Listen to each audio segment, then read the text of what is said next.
सिंधी कृषी उत्पन्न बाजार उपशाखा सेलू येथे 22च्या जवळपास आडतिया दलाल असून बैठकीत ठरल्याप्रमाणे एक आडतिया 12 शेतकऱ्यांकडून धान्य घेणार तर उर्वरित शेतकऱ्यांना आपला माल येथेच उतरवून दुसऱ्या दिवसाची वाट पाहावी लागणार आहे। बैल बाजारालगतच्या प्रांगणात उभ्या असलेल्या वाहनांची रांग पाहता वाहनाचे चालक तसेच कास्तकार मिळून जवळपास 1200 ते 1500 लोकांचा जमाव दिसून येत होता। वाहन येण्याची गती थांबली नसून ती अविरत सुरूच होती।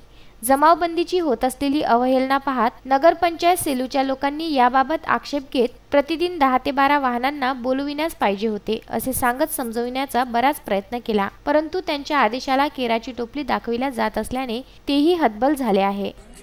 सकाळी 5 वाजतापासून आलो, अजून नंबर नाही लागला हो।